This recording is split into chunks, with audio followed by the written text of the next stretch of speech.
Good morning विद्यार्थियों। हम लोग पढ़ने जा रहे हैं क्लास 12th की राजनीतिक विज्ञान। ठीक है। और राजनीतिक विज्ञान का जो पहला पुस्तक है समकालीन विश्व में राजनीति, वो पढ़ने जा रहे हैं। ठीक है। उसमें पहला टॉपिक जो है वो शीत युद्ध का दौर है। इसका मतलब समझिए कि कोल्ड वॉर के बारे में पढ़ने जा रहे हैं, शीत युद्ध के बारे में पढ़ने जा रहे हैं। शीत युद्ध, ठीक है। देखिए इसका नाम शीत युद्ध क्यों पड़ा। सबसे पहली बात, शीत युद्ध नहीं होता है। ठीक है। जैसे अगर हम कहें कि गरम आइसक्रीम होता है, नहीं होता है। आइसक्रीम तो ठंडा रहेगा ना। जैसे हम कहें शांत तूफान, नहीं होता है। तूफान जहाँ होता है वहाँ अशांत होता है, वो बहुत ताबड़तोड़ लाता है, बहुत तरह की बवंडर लाता है, तूफान मचाता है। तो शीत युद्ध का मतलब हो जाता है कि युद्ध तो था लेकिन शीत टाइप का था। शीत का मतलब होता है कोल्ड, ठंडा। अब युद्ध तो हमेशा गर्म ही होता है, रक्तपात होता है, खून खराबा होता है, मृत्यु होता है, मौतें होती हैं, बहुत तरह की कष्ट, जन हानि, फिर मनुष्यों की हानि होती है, जान माल की हानि होती है। लेकिन शीत युद्ध का मतलब अलग है। देखिए शीत युद्ध का नाम किसने रखा। इसका नामकरण रखा एक व्यक्ति ने जिसका नाम था वाल्टर लिपमैन। वाल्टर लिपमैन, ठीक है, लिपमैन। इसने बड़ी सोच समझ के नाम रखा। देखिए क्या है ना कि शीत युद्ध की अर्थ को समझते हुए हम लोग चलेंगे तो शायद इसमें कुछ लंबा टाइम लग सकता है। बहुत ज़रूरी है शीत युद्ध की अर्थ को समझना, क्योंकि शीत युद्ध आज भी चल रहा है। आज के दौर में भी शीत युद्ध चल रहा है। अभी जिक्र करेंगे हम लोग। देखिए जैसे जैसे हम लोग पढ़ते जाएंगे, आगे बढ़ते जाएंगे तो पता चलेगा कि शीत युद्ध आज भी चल रहा है। इसमें थोड़ी सी परिवर्तन के साथ, लेकिन आज भी कंटिन्यू है। जैसे आप हाल फिलहाल की घटना बोल देते हैं कि हफ्ता 2 हफ्ता पहले नाटो प्लस की चर्चा हो रही थी। नाटो प्लस है ना। इससे पहले नाटो का उल्लेख आपके इस पुस्तक में है, वो बढ़िया से आप समझ जाइएगा तो नाटो प्लस भी समझ जाइएगा। नाटो प्लस में क्या हुआ था कि अमेरिका ने भारतीयों से सहयोग मांगा। उसने कहा कि नाटो प्लस में आप शामिल हो जाइए। और नाटो प्लस में शामिल होने का मतलब है कि नाटो प्लस में शामिल जितने भी देश हैं उन सबको सहयोग करने का काम और जिम्मेदारी, एक नई जिम्मेदारी बन जाती इंडियन वालों को। जबकि इंडिया ने एक पहले से ही अलग नीति अपनाई है, अलग व्यवस्था अपनाया है, उसका नाम है गुट निरपेक्ष। इनका मानना है कि न तो हम अमेरिका के पक्ष में रहेंगे और न ही पूर्णतः सोवियत रूस के पक्ष में रहेंगे। हम एकदम बिल्कुल अलग रहेंगे और जब ज़रूरत पड़ेगी तो दोनों के पक्ष में सहयोग करेंगे। कभी हमें ज़रूरत पड़ेगी अमेरिका तो वहाँ उनके पास जाएंगे, उनसे हेल्प लेंगे, उनको हेल्प देंगे। और ज़रूरत पड़ेगी तो हम सोवियत संघ भी जाएंगे, उनसे हेल्प लेंगे और हेल्प देंगे। ये हमेशा करते आ रहा है। आज सोवियत संघ का नाम चेंज हो गया, ठीक है। और सोवियत संघ में यूएसएसआर में जितने शामिल देश थे उन सब अधिकांश देश ने अपनी अपनी अलग अलग देश बना ली। सोवियत संघ यूएसएसआर से अलग हो गए और अपने पूर्ण स्वायत्त और स्वतंत्र देश बना लिए। तो नाटो प्लस की चर्चा अभी करेंगे। फिलहाल इतना जानिए कि हमारे देश की जो पीएम है अमेरिकी यात्रा पर गए थे, तो अमेरिका ने बदले में नाटो प्लस में शामिल होने के लिए निमंत्रण के रूप में भारत से प्रस्ताव रखा। भारत ने इसको ठुकरा दिया, बोला कि नहीं, हम जिस रास्ते पे चल रहे हैं उसी रास्ते पे चलेंगे, हमें किसी तरह की नई तरह की व्यवस्था अपनाने की कोई ज़रूरत नहीं। तो नाटो प्लस में इंडिया शामिल नहीं हो गया, नहीं हुआ। ये 2 हफ्ते पहले की खबर है, ठीक है ना। नाटो प्लस वाली चर्चा अखबार में तो खूब था इसकी चर्चा। देखिए शीत युद्ध का नाम किसने रखा था, वाल्टर लिपमैन ने रखा था। शीत युद्ध का मतलब क्या होता है, देखिए इसको अंग्रेजी में कहेंगे कोल्ड वार। कोल्ड वार, ठीक है, क्या बोलेंगे, कोल्ड वार। युद्ध तो कभी कोल्ड नहीं होता है, वो तो हीट ही होता है। तो वाल्टर लिपमैन ने इसे क्यों नाम दिया, इसको समझिए। हम थोड़ा सा चर्चा करना चाहते हैं क्यूबा मिसाइल संकट को, फिर धीरे धीरे अलग जाएंगे हम लोग, ठीक है। क्यूबा मिसाइल संकट, ठीक है, संकट। क्यूबा एक देश का नाम है। आप अमेरिका का मानचित्र देखे होंगे, वो लगभग हम ऐसे बनाते हैं, ठीक है।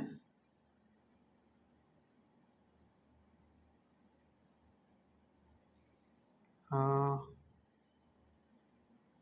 इसको ऐसे बनाते हैं।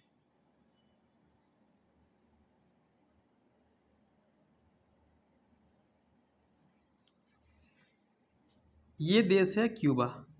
कौन सा देश है? क्यूबा है।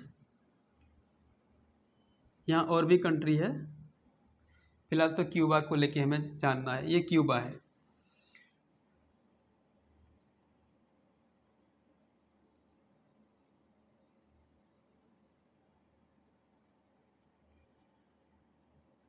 ये कौन सा देश है? ये तो अफ्रीका है। ये मेडागास्कर हो गया। और अफ्रीका के ठीक ऊपर में क्या है?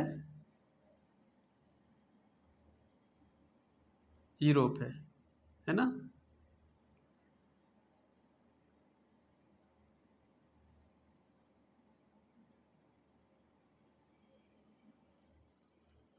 ये उधर चल गया, हमको उतना ज़्यादा से मतलब नहीं है।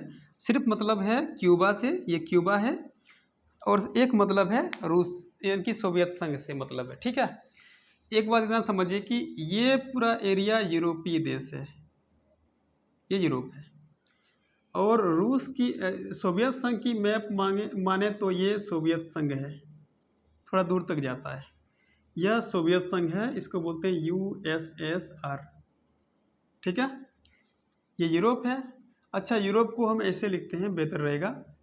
ये यूरोप है, यूरोप, EUROPE, ठीक है। और यहाँ पे है क्यूबा, CUBA, क्यूबा। देखिए खेल क्या होता है। ये अमेरिका है, ध्यान रखना। ये क्या है? America, USA, America. यहाँ पे है मैक्सिको, MAXICO। ये है साउथ अमेरिका। और ये कनाडा है, समझे। थोड़ी सी मैप को चेंज करना है। ये कौन सा महादेश है? ये अफ्रीका है। ये भूमध्य सागर है। देखिए, अगर हम यूरोप से अमेरिका की ओर आते हैं तो बहुत दूरी पड़ती है, बहुत दूरी पड़ती है। इसको 5000 मील के आसपास की लंबी दूरी पड़ जाती है। कहाँ से? यूरोप से अमेरिका की ओर, ठीक है। लेकिन एक बात ध्यान रखना है, हम जो मैप बना रहे हैं, फिगर बना रहे हैं, यह 2D में है ना, 2D में है। जबकि पृथ्वी तो गोल है, पृथ्वी गोल है और मैप 2D में है। जैसे ये हिस्सा पूरा कट गया यहाँ पे, आगे बोर्ड को पार नहीं कर सकते हम। लेकिन उसको अगर हम 3D बना दें, गोल बना दें, तो ये जो हिस्सा है, ये जो कटा हुआ हिस्सा है, ये यहाँ आके मिल जाएगा। और हर कोई आप जानते हैं इसका क्या नाम है? इसका नाम है अलास्का, है ना, अलास्का। जो अलास्का किसने, ये अमेरिका ने से परचेज कर लिया है, ले लिया है। लेकिन अलास्का पहले किसका हिस्सा था? रूस का हिस्सा था। ध्यान रखना है, ठीक है। तो अगर ये और ये मिल जाए तो समझिए कि ये गोल टाइप का बन गया, ये गोल टाइप का बन गया ना।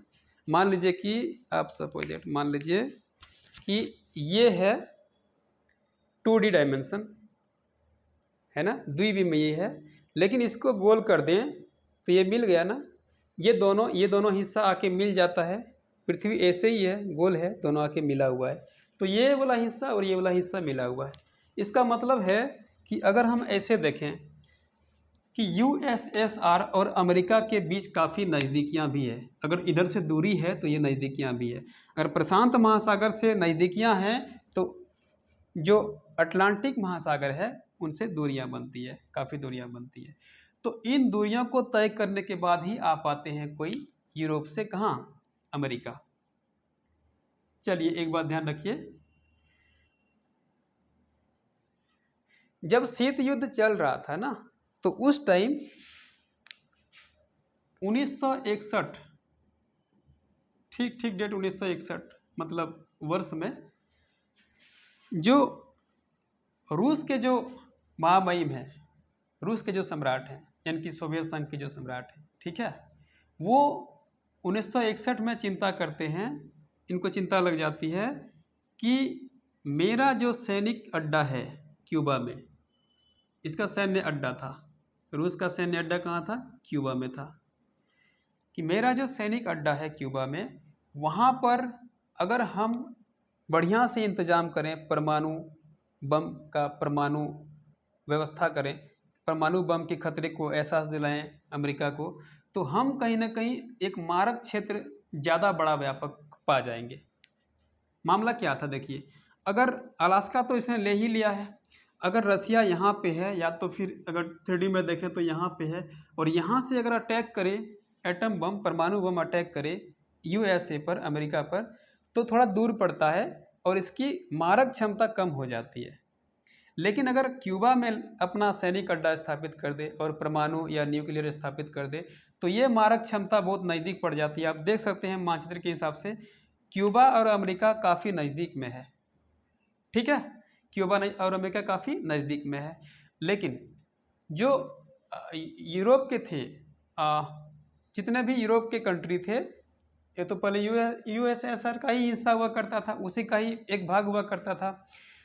मतलब पश्चिमी यूरोप जो है वो अमेरिका के पक्ष में था, और पूर्वी यूरोप का मतलब ये वाला एरिया, पूर्वी यूरोप जो है वो यूएसएसआर के साथ थे, उनके सपोर्ट में थे। तो काफ़ी सहयोग कर रहे थे यूएसएसआर को, किसने? पूर्वी यूरोप ने। और पश्चिमी यूरोप ने कौन सपोर्ट कर रहे थे? अमेरिका को सपोर्ट कर रहे थे। तो जब इन्होंने यहाँ पे अपनी सैन्य इंतजाम करना शुरू किए, तो यूरोप के कुछ लोगों ने इन्हें खबर दे दी, किसको? अमेरिका को खबर दे दी कि जो रूस के महामहिम हैं, ठीक है, वो क्यूबा में मिसाइल तैनात कर रहे हैं, जल्दी से जल्दी कुछ उपाय करें, नहीं तो परमाणु युद्ध होने का खतरा है, शीत युद्ध परमाणु युद्ध होने का खतरा है, जिससे काफ़ी सारे लोगों की दिक्कतें हो सकती है। क्या है देखिए, एटम बम क्या होती है, परमाणु युद्ध क्या होता है? एटम बम से जब युद्ध होती है, परमाणु युद्ध, तो क्या होता है, इसका इफेक्ट क्या होता है? देखिए, एटम बम जब फटता है तो उसी टाइम इससे विषैला रासायनिक जहर निकलता है, ठीक है, विषैला रासायनिक जहर, जिससे आप कोविड के टाइम देखें, कोरोना के टाइम, कोविड में क्या हो रहा था, कोई किसी को देख नहीं पा रहा था ना कि कौन हमें मारने आ रहा है। कोरोना तो कोई ऐसा नहीं था कि वो दिखाई दे कि वो हमें मारने आ रहा है और हम मरें, वो हवा में आके मिल जाता है। कोविड का जो विषाणु है वो हवा में जाके मिल जा रहा था ना, कहाँ, हवा में जाके मिल रहा था, और वो जो हवा क्या कर रहा था, किसी और आदमी को इफेक्ट कर रहा था। जैसे हम अपने घर पे हैं और अगर कोविड की हवा मुझ में बह गई या उसके जो विषाणु है हमारे संपर्क में आ गए, तो हम इन्फेक्शन में हो सकते हैं, हमको कोरोना हो सकता है। वैसे ही एटम की घटना होती है। एटम बम जब फटता है तो ये रेडिएशन निकालता है, ये बहुत तरह की खतरनाक विकिरण निकालता है, और इसके जो परमाणु हैं ये व्यक्ति के लिए घातक सिद्ध होता है।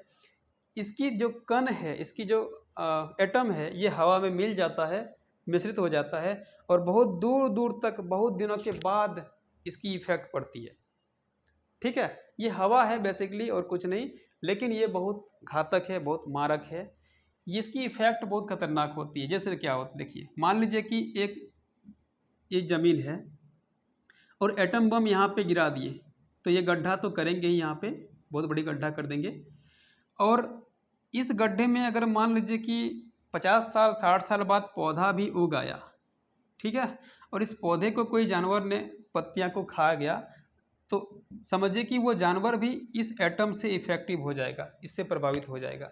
इतनी बड़ी, मतलब बहुत दिनों तक, काफ़ी लॉन्ग टाइम तक एटम का इफेक्ट रहता है, ठीक है। तो ये एटम बम की कमाल है। तो यूएसएसआर चाह रहा था कि हम सोवियत संघ, अमेरिका को निशाना लगाएं और इस पे हम घातक हमला करें, लेकिन अमेरिका होशियार था, ठीक है। अमेरिका में था उस समय जॉन एफ कैनेडी, ठीक है, राष्ट्रपति जॉन एफ कैनेडी। तो इनको पता चल गया इस मामले में, लगभग 2 हफ्ते 2.5 हफ्ते में पता चल गया, 3 हफ्ते में पता चल गया कि रूस, सोवियत संघ ऐसा करने जा रहा है, मिसाइल यहाँ पे तैनात करने जा रहा है।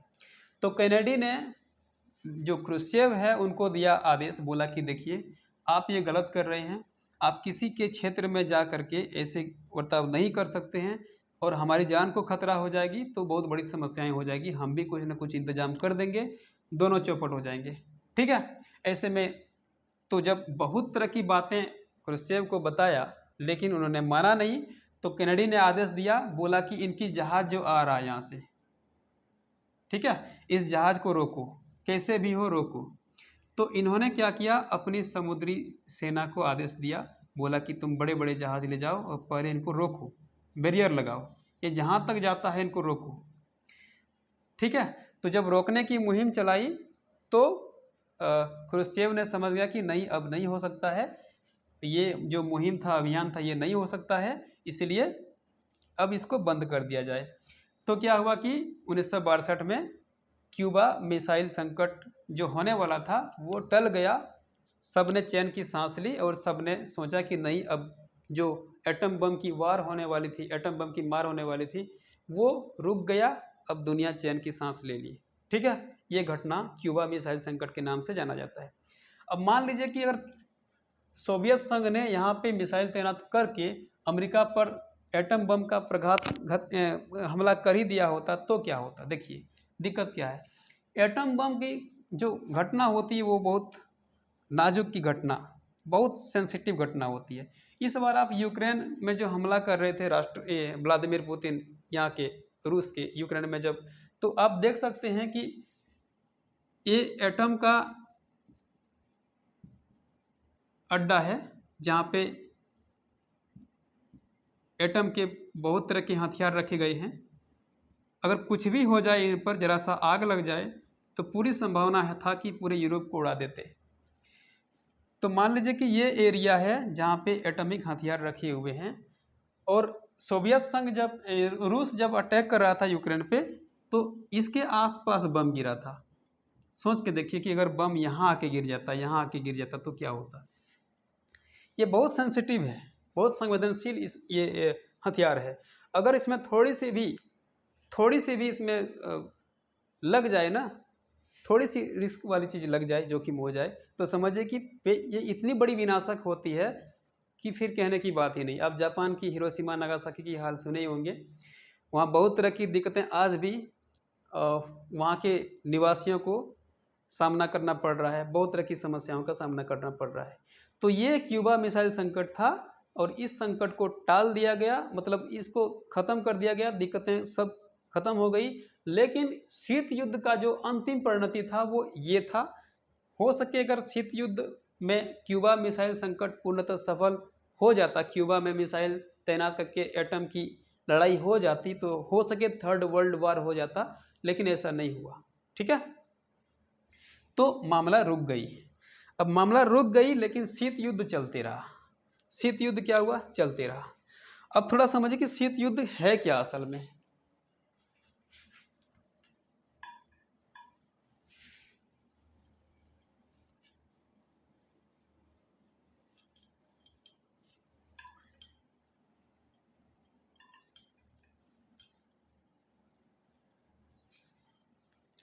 देखिए दो देश हैं, एक देश का नाम है यूएसए,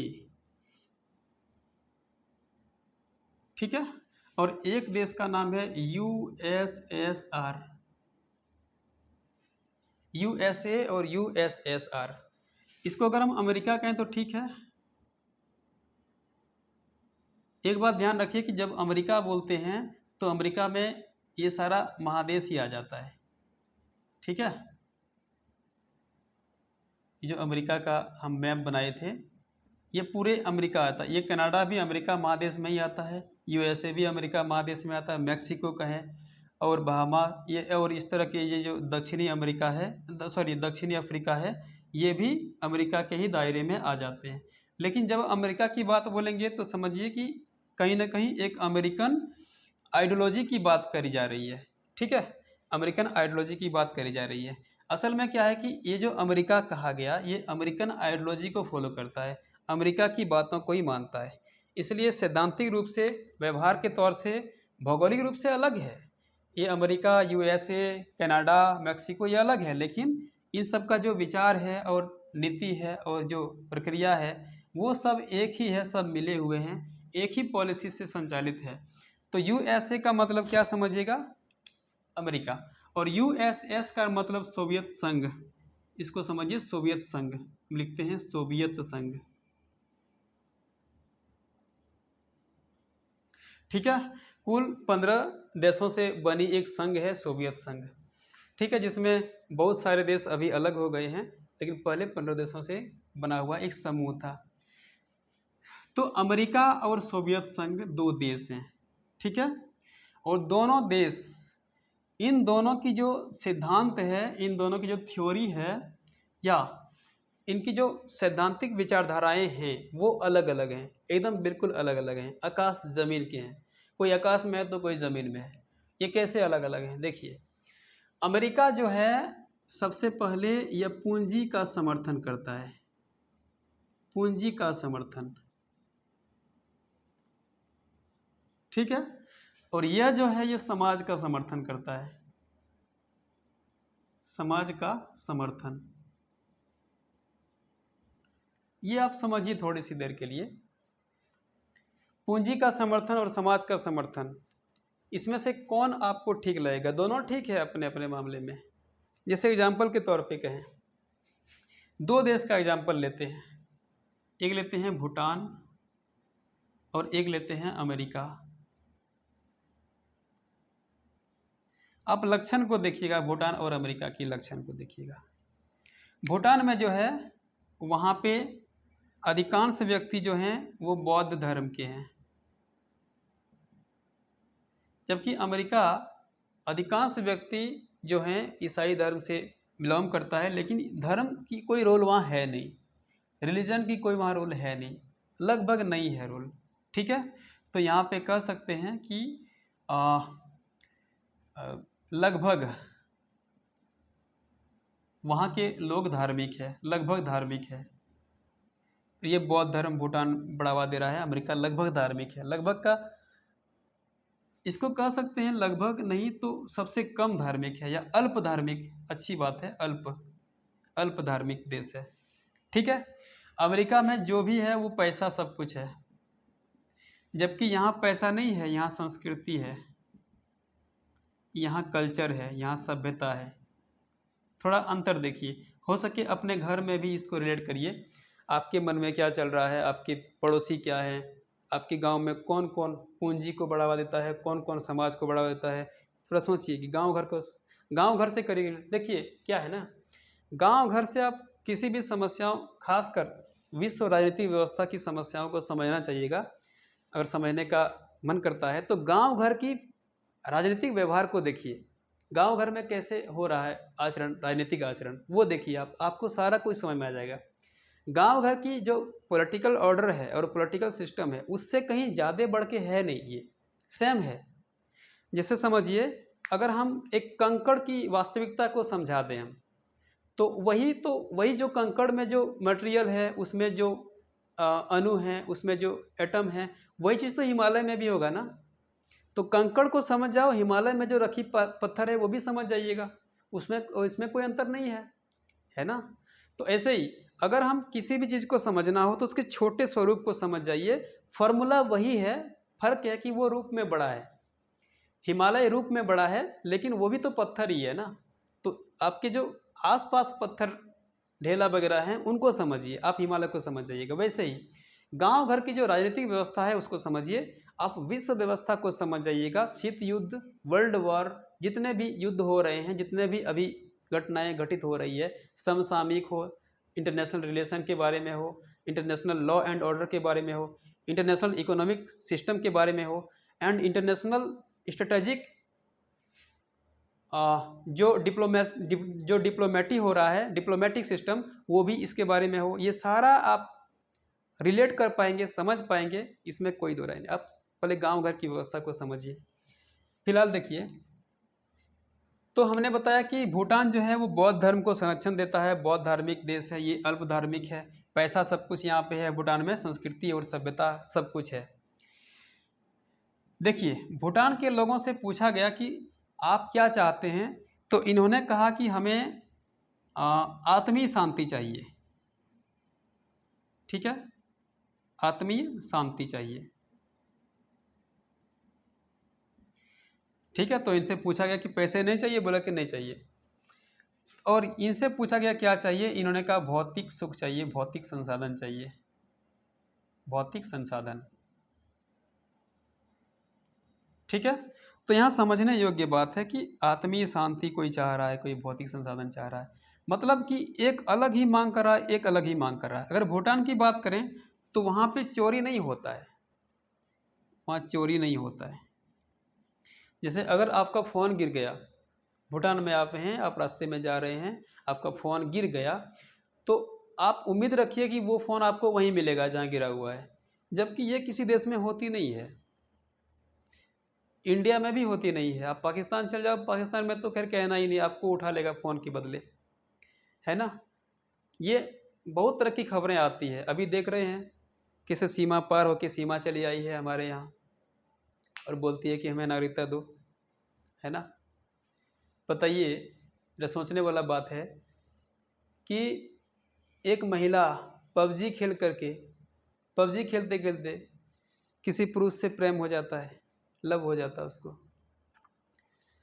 और वो मतलब कि इतनी गहनतम है घटना कि वो आ, अमेरिका से, सॉरी, पाकिस्तान से अफ़गानिस्तान होते हुए फिर नेपाल होते हुए फिर इंडिया के बॉर्डर में घुस जाता है। सोचने वाली बात है, कितनी बड़ी घटना है, कितनी सेंसिटिव घटना है। अगर ऐसे ही हर कोई करते जाए, और ये महिला क्या कर रही है कि इंडिया की नागरिकता को मांग रही है, भारत सरकार से गुहार लगा रही है कि हमें भारतीय नागरिकता दें। मान लीजिए कि अगर दे भी दे तो नागरिकता प्राप्त करने की जो विधि है तो वो तो उल्लंघन कर रहा है, नियम कानून से तो नहीं आ रहा है, वो तो गैर नियम से आ रहा है। और मान लीजिए कि उसे दे भी दे नागरिकता, तो पाकिस्तान से अभी तो एक सीमा आई है, अगर इसे सुविधा यहाँ नागरिकता मिल जाती है तो पाकिस्तान से हजारों लाखों सीमा ऐसी आएगी। अब नेपाल से पार होके नहीं, सीधा पाकिस्तान से छलांग मार के सीमा आएगी, है ना। ये घटना हो रही है। फिलहाल यहाँ देखिए, भूटान में आपकी सामान पड़ी हुई रहेगी, चोरी नहीं होगी, जबकि अमेरिका जैसे देशों में पूरी संभावना है कि वहाँ एक एक रिसोर्स का उपयोग कर लेता है, तो आपकी मोबाइल भी छोड़ेंगे नहीं, वो उसका भी उपयोग कर लेंगे। हाँ, अमेरिका बहुत धनवान है, भूटान धनवान नहीं है, इसके पास पैसे नहीं है, लेकिन इसके पास सभ्यता है, इसके पास विवेक है, इसके पास एक तरह की शांति है ना, इसके पास एक पीसनेस यहाँ पे त्योहार है ना, यहाँ पे खुशी है, खुशी का मतलब हैप्पीनेस। जबकि अमेरिका ठीक इन सब की चीज़ों जो है इनसे रूबरू भी नहीं है। तो ये दोनों देशों में अंतर आप देख सकते हैं। अब बताइए, अगर आपको ऑप्शन दिया जाए तो क्या चूज करेंगे, क्या चयन करेंगे। बहुत लोगों का मन करेगा कि भूटान चयन करेंगे, बहुत लोगों का मन अमेरिका चयन करने की ओर होगा, लेकिन दोनों अपने अपने क्षेत्र में ठीक है और दोनों अपने अपने क्षेत्र में ठीक नहीं भी है। कैसे, देखिए,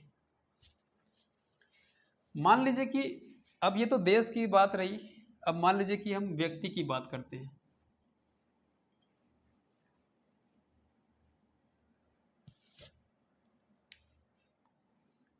एक का नाम है मोहन और एक का नाम क्या लें, गौरव लेते हैं, गौरव, ठीक है, गौरव। एक का नाम है मोहन, एक का नाम है गौरव। अच्छा, गौरव चाहता है कि मेरे पास खूब पैसा हो, मेरे पास खूब ताकत हो, मेरे पास हथियार हो, मेरे पास अन्य सुख सुविधाएं हो, सब कुछ हो, इसमें बंगला आता है, फ्लैट आता है, सब कुछ आ जाता है।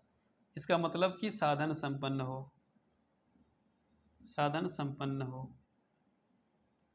और मोहन जो है यह कहता है कि मेरे पास पैसा हो या ना हो, मेरे पास जीवन हो, मेरे पास पर्यावरण हो, मेरे पास जल हो, शुद्ध जल हो, मेरे पास थल हो, जमीन ठीक ठाक हो, है ना, हमारे यहाँ वर्षा हो, हमारे यहाँ धर्म हो, हमारे यहाँ शांति हो। ठीक है, ये बातें हो। अब मोहन और गौरव भी कहीं ना कहीं आगे पीछे हो जाएगा। मोहन के पास जीवन है, इसके पास पैसा है, लेकिन जीवन नहीं है। जब बहुत डेप्थ पढ़ेंगे, गहराई में पढ़ेंगे, तो पता चलेगा कि जीवन और पैसा से संबंध बिल्कुल अलग अलग है, एकदम है ही नहीं। अगर ऐसा होता तो बहुत सारी घटनाएं आप पढ़े होंगे, सुने होंगे कि पैसा सब कुछ नहीं है। जहाँ जीवन की जरूरत पड़ती है, मान लीजिए कि एक व्यक्ति मान लीजिए कि उसे खून चाहिए अर्जेंट, बहुत अर्जेंट ब्लड चाहिए, नहीं तो वो मर जाएगा। और वो जीवन जीने के लिए तैयार है। वो बता रहे हैं कि हमें कितना पैसा दें, हमें कितना ज़रूरत है, हम दे देंगे आपको जितना ज़रूरत है, लेकिन दे देंगे। लेकिन समय पे उसे ब्लड नहीं मिल रहा है, खून नहीं मिल रहा है, तो उस समय वो पैसे काम नहीं आता है ना। फिर इसका उल्टा भी सोचिए कि अगर जीवन हो और आकस्मिक ज़रूरत पड़े पैसे की और पैसे आपके पास ना हो, तो मोहन भी कहीं ना कहीं कमी का महसूस करेगा। तो मोहन जैसे लड़के भूटान में है, और गौरव जैसे लड़के अमेरिका में है, और मोहन जैसे लड़के सोवियत संघ में होना चाहता है, रहना चाहता है, और गौरव जैसे लड़के कहाँ, अमेरिका में रहना चाहता है। हालांकि देखिए, हम तुलना भूटान से और सोवियत संघ से बिल्कुल एकदम एडजस्ट ऐसे नहीं कर सकते हैं, कहीं ना कहीं फासला तो है ही, थोड़ा बहुत 19-20 है, लेकिन लगभग ये है। समाज का समर्थन देगा, इसमें सर्वहारा वर्ग का समर्थन देगा, सर्वहारा वर्ग का समर्थन देगा, ठीक है। और इसमें पूंजीपति का समर्थन देगा, पूंजीपतियों का समर्थन। अमेरिका कहता है कि पूंजी है आपके पास, आ जाओ, पूंजी है, आ जाओ। जबकि सोवियत संघ कहता है कि नहीं, पूंजी सबके पास नहीं भी हो सकता है, लेकिन उनके पास एक चीज है, वो है जनमत। सर्वहारा है लेकिन जनमत है उसके पास। तो जनमत के हिसाब से हम अपनी व्यवस्था को चलाएंगे, हम अपनी कार्यपालिका को चलाएंगे, व्यवस्थापिका को चलाएंगे जनमत के अनुसार। एक के पास पूंजी है खूब, लेकिन एक सर्वहारा है। सर्वहारा का मतलब होता है जिसने सब कुछ खो पी के बैठ गया, वो हार के बैठ गया, उसके पास अब कुछ नहीं है, सब कुछ हारा हुआ है, सर्वहारा। तो सर्वहारा वर्ग कम नहीं होता है, बहुत ज़्यादा होते हैं, संख्या में बहुत ज़्यादा होते हैं। हर देश में इस ऐसे ही हालत है। आप देख लीजिए, जो निम्न मध्यम वर्ग है, या जो निम्न वर्ग है, या जो सबसे गरीब वर्ग में आते हैं, वो सर्वहारा ही तो हैं। उनके पास क्या संपदा है, क्या दौलत ज़मीन है, जायदाद है, नहीं है। उसके पास रिसोर्स भी उतने नहीं हैं। वो देखिए, पर कैपिटा इनकम की दृष्टि से देखें, सबसे कम आय उनकी है। उनकी स्वास्थ्य की हालत देखिए लचर है, एजुकेशन देखिए लचर है, उनकी सारी सिस्टम लचर है। वो सर्वहारा है, सब कुछ हार करके बैठ गए हैं। तो वो सर्वहारा, सोवियत संघ चाह रहा था कि सर्वहारा वर्ग का समर्थन हम देंगे। तो जरा गौर से सोचिए कि सिर्फ अमेरिका और सोवियत संघ है ना, ये दोनों महान नेता थे, लेकिन दशा सिर्फ दोनों ही देश की ऐसी नहीं थी, पूरे विश्व में ऐसी दशा थी, मोहन और गौरव की जैसी दशा थी। तो जिसने अमेरिका को सपोर्ट किया, जिसने अमेरिका को सपोर्ट किया, उसको अमेरिका ने गौरव जैसे व्यक्ति बना दिया, ठीक है। और सोवियत संघ को जिसने सपोर्ट किया, वो जहां तक हो सके सोवियत संघ ने चाहा कि हम समृद्धि लाएंगे, लेकिन समाज का समर्थन करके और सर्वहारा वर्ग का समर्थन करके, यहाँ जनमत लोकतंत्र का उपाय करके, ठीक है। यहाँ पे उनका राज होगा, जो मिडिल वर्ग हैं, जो लेबर हैं, जो मजदूर संघ हैं, उनका राज यहाँ पे होगा, उनका राज यहाँ पे चलेगा, ठीक है। और अमेरिका कहता है कि नहीं, अमेरिका और मामले में अलग थे। देखिए वो क्या थे। अमेरिका चाह रहा था संसदीय लोकतंत्र, संसदीय लोकतंत्र, और ऐसा लोकतंत्र जो उदार हो। कैसा हो, लिबरल हो, उदार हो। उदार का मतलब होता है जैसे कि व्यापार में छूट, आप अपनी जो काम कर रहे हैं वो छूट। जैसे हमारे यहाँ अनुच्छेद 19 है। अनुच्छेद 19 क्या बोलता है कि आपको बोलने का अधिकार है, आपको आवागमन करने का अधिकार है, कहीं पे घर बसाने का अधिकार है, संगठन बनाओ, आप कोई भी पार्टी बनाओ, यूनियन बनाओ, फिर उनका लीडिंग करो, बशर्ते कि उससे कोई देश की हानि ना हो, जनहित की हानि ना हो और देशद्रोह की कोई ऐसी नौबत ना आए। बाकी आप उदार वाली काम कर सकते हैं। ये उदार है, ये लिबरल विचारधारा है जो हमें आर्टिकल 19 से मिला है। वहीं चाइना में देखिए, और जो क्या नाम है, किम जोंग, हाँ वहाँ पे देखिए तो उनकी शासनकाल में ये इतनी इतनी उदार वाली चीज़ है ही नहीं। वहाँ व्यापार लोग नहीं कर सकते, वहाँ बोल नहीं सकते, वहाँ फ्रीडमली अपनी एक्सप्रेशन को, अपनी वाणी को, अपनी बातों को एक्सप्रेस नहीं कर सकते। तो ऐसी सरकार जो उदार हो, जहाँ पे सब कुछ छूट आपको मिले, लगभग छूट मिले, उसको बोलते हैं उदार। तो संसदीय लोकतंत्र हो और उदार वाली व्यवस्था हो, ये अमेरिका के समर्थन में है। ठीक है, जबकि यहाँ पे कह रहा है कि नहीं, जो हो वो जनमत पे हो। ठीक है, जनमत पे हो, और जनादेश सबसे बड़ी चीज होती है, यहाँ पे कहा जा रहा है। ठीक है, और देखिए अंतर क्या है। पूंजी का समर्थन, पूंजीपतियों का समर्थन, संसदीय लोकतंत्र। ठीक है, और ये देखिए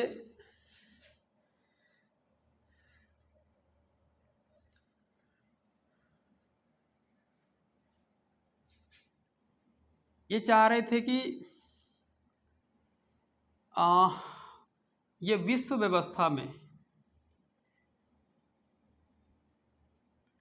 पूंजी का बढ़ावा देना, ये चाह रहे थे।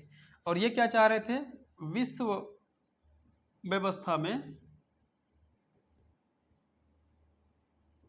समाजवाद या साम्यवाद का बढ़ावा देना, ये चाह रहे थे। कौन, सोवियत संघ चाह रहे थे। अमेरिका, जब अमेरिका के कुछ देश एकत्र हुए, अमेरिका के सपोर्ट में जो देश खड़े हुए, इनको वोट के रूप में जो देश खड़े हुए, उन सब ने मिल करके एक संधि बनाया, एक संगठन बनाया आपस में 1949 में। उस संधि या संगठन का नाम था नाटो। नाटो, इसमें कुल 12 सदस्य देश शामिल थे मेंबर के रूप में, लेकिन इसकी अगुवाई कौन कर रहा था, अमेरिका कर रहा था। और ठीक जैसे नाटो बना, वैसे ही सोवियत संघ ने भी एक संधि बनाई, एक संगठन बनाया। वो 1955 में बनाया, इसका नाम था वारसा। ये भी एक पैक्ट है, एक समझौता है। पैक्ट और समझौता का मतलब क्या होता है, सारा आगे बताएंगे हम। ठीक है, और एक बात है कि ये रहा शीत युद्ध की मामले की व्यवस्था। तो देखिए क्या बात है, इसको आप समझ गए होंगे, थोड़ा सा समझिए। अमेरिका चाह रहा था कि जो देश हमारे सूत्र पे चलेगा, हमारे फॉर्मूले पे चलेगा, उसे हम सैन्य सहयोग देंगे। ठीक है, उसे हम आर्थिक सहायता देंगे। ठीक है, सैन्य सहायता देंगे। सैन्य सहायता का मतलब होता है कि अगर आपको जरूरत पड़ी सैनिक की तो हम देंगे सहायता, सैनिक। आर्थिक सहायता का मतलब होता है हम आपको अर्थ देंगे, मतलब पैसे देंगे। ये बोल रहा था हम वहां निवेश करेंगे। ये बोल रहा था कि हम जो शत्रु देश है, मतलब सोवियत संघ की अगुवाई में जो आने वाले देश है, वो ये बोल रहे थे कि हम उससे सुरक्षा देंगे, यानी कि शत्रु देश से सुरक्षा देंगे। ये दावा कर दिया था, ये वादा कर दिया था। इसके अलावे ये कूटनीतिक संबंध ठीक ठाक बनाए रखने के वादे भी कर रहे थे। कूटनीतिक संबंध, कूटनीतिक संबंध का मतलब क्या होता है, कूटनीतिक संबंध का मतलब होता है कि दो देश के बीच में जो संपर्क का संचालन हो रहा है, आपस में व्यवहार हो रहा है, वो ठीक ठाक रहेगा। ठीक है, सिंपल सी बात है। कूटनीतिक का मतलब खराब नहीं होता है। कूटनीति को पॉजिटिव वर्ड में लेंगे तो बहुत बेहतर है। जैसे कि अभी भारत और बांग्लादेश के बीच जो संबंध है कितने बेहतर है ना। भारत और भूटान के बीच संबंध है बहुत बेहतर है। आप यूँ समझिए कि अभी जो मध्य एशिया मिडिल एशिया के जो कंट्री हैं वहाँ से भारत का संबंध बहुत बेहतर है। मिस्र का देखिए संबंध बहुत बेहतर है भारत से। तो ऐसे क्यों हुआ संभव? क्योंकि कूटनीतिक संबंध ठीक था, आपस में रिलेशन ठीक था, इसलिए। तो अमेरिका कह रहा था कि कूटनीतिक संबंध हम आपको देंगे और बेहतर देंगे। अच्छा, अमेरिका दावा कर रहा है तो क्या ये छोड़ देगा? नहीं, ये भी तो कहेगा। तो इन्होंने भी वही दावे किए जो इन्होंने किए। इन्होंने कहा कि हम आपको आर्थिक सहायता देंगे, बस हमारे फॉर्मूले से चलो। क्या फॉर्मूला है? समाज का समर्थन दो, समाजवाद दो, साम्यवाद करो, इसको बढ़ावा दो, जितने भी चीज़ें चाहिए वो हम आपको देंगे। ये कहा कि हम निवेश करेंगे, आपके यहाँ व्यापार निवेश करेंगे, आपके यहाँ फैक्ट्री लगाएंगे, उद्योग धंधे लगाएंगे। इन्होंने कहा कि हम सैन्य सहयोग देंगे और शत्रु देशों से रक्षा भी हम करेंगे। तो सोवियत संघ का शत्रु कौन? अमेरिका। अमेरिका का शत्रु कौन? सोवियत संघ। तो सोवियत संघ के सपोर्ट वाले जो देश हैं वो सोवियत संघ हेल्प करेंगे किसके किसके खिलाफ? अमेरिका के खिलाफ। और अमेरिका वाले हेल्प करेंगे किसके खिलाफ? सोवियत संघ के खिलाफ। ठीक है, दोनों बराबर के मामले में चल रहे थे। फर्क क्या था कि दोनों अलग अलग विचारधारा के थे, विचारधारा अलग अलग थे। इससे पहले की देखें, शीत युद्ध से पहले की देखें, जैसे दो फेज देते हैं हम। एक देते हैं 1945 और 1939, इन दोनों के बीच में एक युद्ध होता है, उसका नाम है सेकेंड वर्ल्ड वार। है सेकेंड वर्ल्ड वार, ये फेज आता है। लेकिन इससे पहले की बात करें और इससे बाद की बात करें, सेकेंड वर्ल्ड वॉर से पहले अमेरिका और सोवियत संघ, ठीक है, सोवियत, इसको यूएसएसआर भी कहते हैं, चलेगा। सेकेंड वर्ल्ड वॉर से पहले यूएसए और यूएसएसआर ये दोनों आपस में दुश्मन थे, कॉन्फ्लिक्ट था इनमें। सेकेंड वर्ल्ड वॉर के बाद में भी यूएसए और यूएसएसआर आपस में दुश्मन था। बीच में दोस्ती हो गई इनकी, बीच में क्या हो गए? वो दोस्त बन गए। यहाँ यूएसएसआर बराबर हो जाता है यूएसए। दुश्मनी 36 का आंकड़ा, यहाँ भी 36 का आंकड़ा, लेकिन यहाँ पे बराबर हो जाते हैं, दोनों एक हो जाते हैं, मिल जाते हैं। यहाँ दोस्ती हो जाती है, दोस्ती हो जाती है। क्यों क्यों दोस्ती हो जाती है?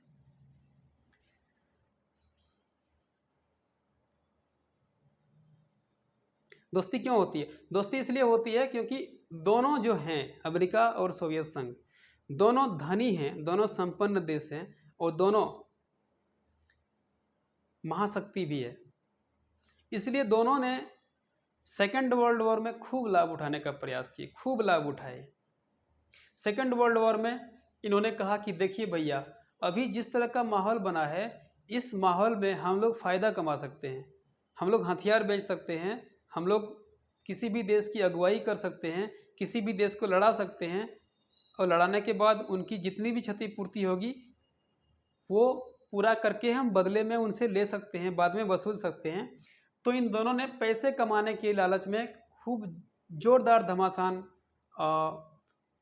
विश्व व्यवस्था में अपनी प्रभाव कायम किया और दोनों दोस्ती हो गए और दोनों दोस्त बन के खूब पैसा लूटे। लेकिन बाद में वही होता है, पहले भी वही था, बाद में वही होता है, बीच में फ़ायदा कमाने के लिए ऐसा किए, मेनली यही बात है। तो सेकेंड वर्ल्ड वॉर जो लड़ा गया था, सेकेंड वर्ल्ड वॉर, द्वितीय विश्व युद्ध, इसमें दो पक्ष थे। थोड़ा सा इस हिस्सा को समझाना चाह रहे हैं। सेकेंड वर्ल्ड वॉर में दो पक्ष थे, एक का नाम था मित्र राष्ट्र, एक का नाम था धुरी राष्ट्र। और मित्र राष्ट्र की अगुवाई जो कर रहे थे वो कर रहे थे अमेरिका, इसमें इंग्लैंड था, इसमें रूस था, इसमें फ्रांस भी था। और एक थे धुरी राष्ट्र। धुरी राष्ट्र में थे जर्मनी, इटली और जापान। यहाँ पे देख रहे हैं कि सेकेंड वर्ल्ड वॉर अमेरिका और रूस दोनों आपस में है कि नहीं है, महाशक्ति है, आपस में है। तो फिर ये कैसे हो गया, क्या घटना हो गई बाद में कि ये दोनों अलग हो गए, जैसे पहले था, फिर अलग क्यों हो गए? यहाँ पे सोचने वाली बात ये है, बात यही है सोचने वाली कि दो महाशक्ति आपस में कभी एक जगह रह नहीं सकता।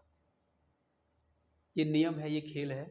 क्योंकि जब सेकेंड वर्ल्ड वॉर खत्म हुआ तो जर्मनी नस्तनाबूद हो गए, इटली भी सरेंडर हो गया, जापान तो आत्मसमर्पण कर ही दिया क्योंकि यहाँ पे एटम बम गिरा दिया गया था। अच्छा, एटम बम जबरदस्ती गिराया गया।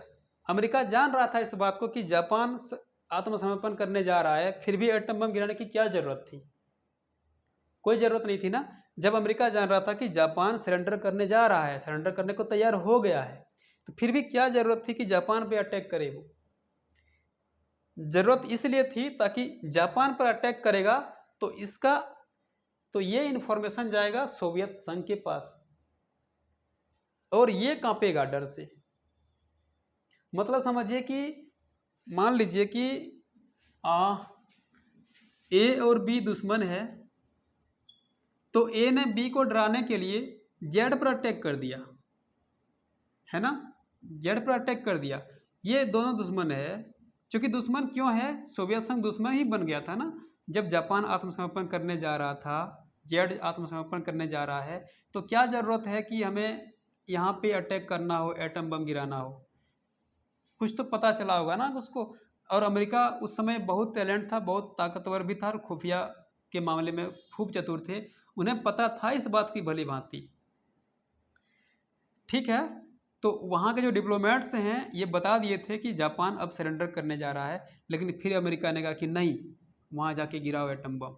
तो हिरोशिमा नागासाकी में एटम बम गिरा दिया गया। उससे जो क्षति हुई, ये इन्फॉर्मेशन सोवियत संघ को पहुंचा और सोवियत संघ ने थोड़ी देर के लिए राहत ली और बताया कि नहीं, युद्ध कहीं ना कहीं खतरनाक चीज़ है। और अमेरिका इस बात को समझा कि सेकेंड वर्ल्ड वॉर में जो जीत हुई है वो हमारी हुई है, मतलब अमेरिका की हुई है। जापान में एटम बम नहीं गिरा था तो भी चलता। तो जर्मनी, इटली और जापान जब हार गए, युद्ध में जब हार गए, तो दो महाशक्ति ही बचे। वैसे भी इंग्लैंड की हाल भी खराब हो गया था, डैमेज हो गया था पूरी तरह से। ठीक है, फ्रांस की हाल भी डैमेज हो चुका था, खत्म हो गया था, इनकी सिस्टम पूरी अव्यवस्था फैल गई थी। यहाँ पे ना तो इनके पास आर्थिक संसाधन संपन्न मौजूद थे और न ही रिसोर्स। यहाँ की मानव बल जो था, ह्यूमन रिसोर्स, वो भी खत्म हो गया था। तो दो देश अमेरिका और रूस बचे। इन दो देशों, ये महाशक्ति रहे अभी तक, इनको कुछ नहीं हुआ, ये जहाँ तक हो फायदा कमाए।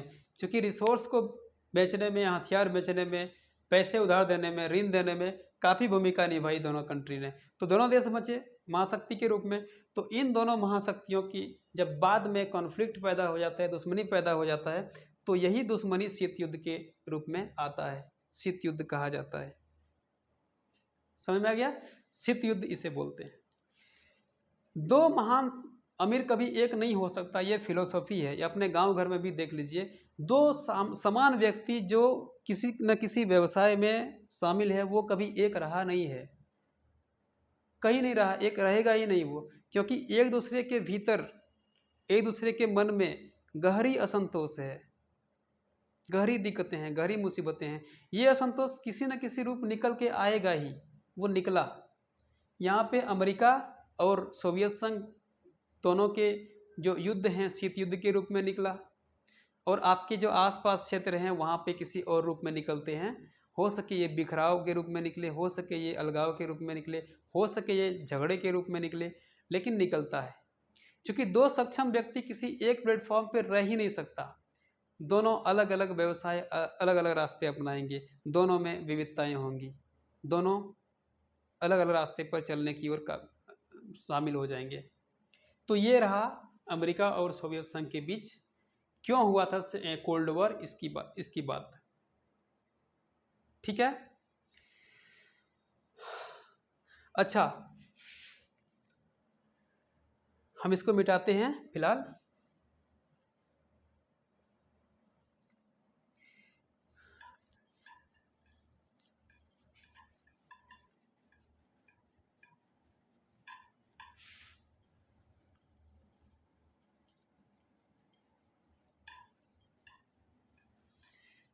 अभी तो समझिए पहले, फिर जो ऑब्जेक्टिव क्वेश्चन आएगा उसके लिए हम रैपिड तैयारी कराएंगे आप लोगों को, ऑब्जेक्टिव स्पेशल होगा वहाँ पे। लेकिन फिलहाल समझिए, बिना समझे आप आगे नहीं बढ़िए। जब भी किताब पढ़िए तो समझिए। अब ऐसे पढ़िए, ऐसे समझिए कि आप किसी और को समझा पाएँ। हम तो उसी को पढ़ाई करेंगे ना जो आप जो पढ़े वो किसी को समझा पाए। जैसे अभी पढ़े तुरंत किसी को बोल पाए, वैसे पढ़ाई करिए ना।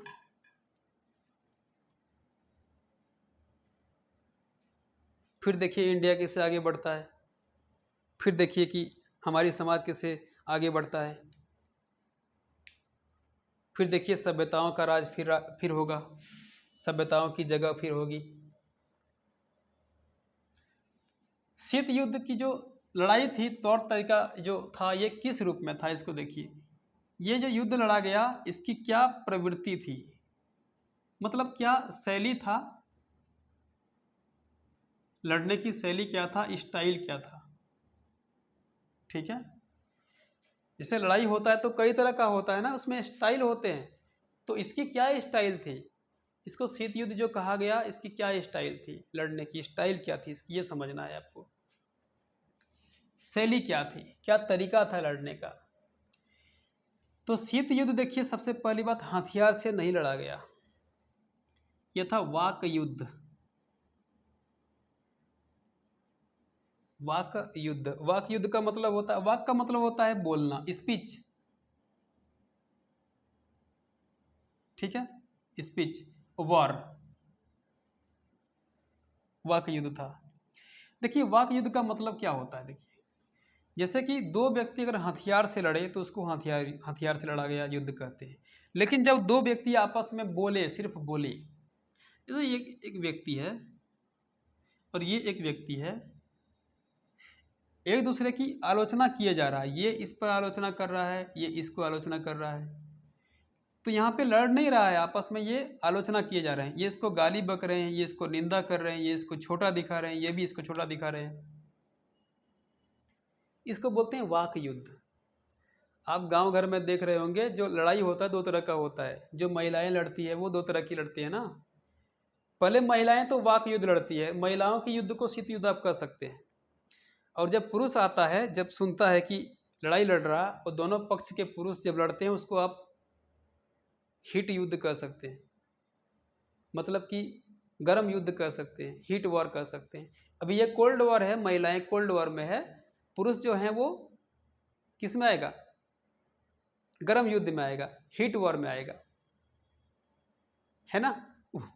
तो ऐसी वाक युद्ध का मतलब होता है ये। तो यहाँ पे क्या होता है, दोनों पक्ष क्या करते हैं, एक दूसरे से क्या करते हैं, घृणा करते हैं, एक दूसरे से जलता है,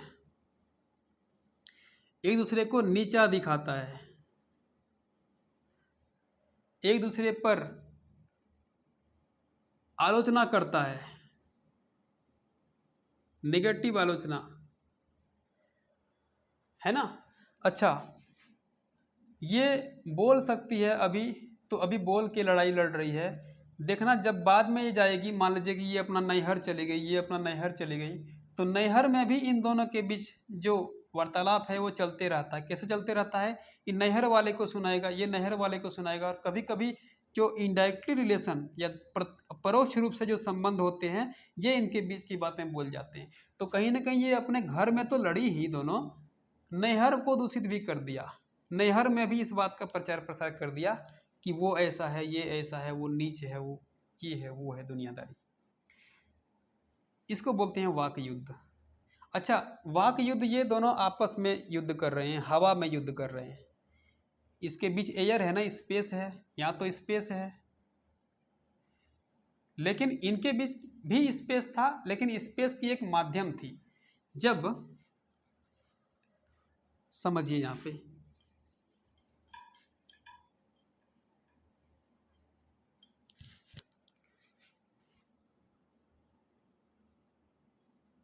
अमेरिका,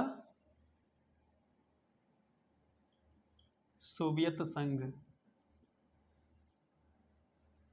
ठीक है, अमेरिका और सोवियत संघ, ये दोनों जो वाक युद्ध लड़ रहे थे, आपस में गरिया गरिए कर रहे थे, तो ये रेडियो के माध्यम से गरिया रहे थे, ठीक है।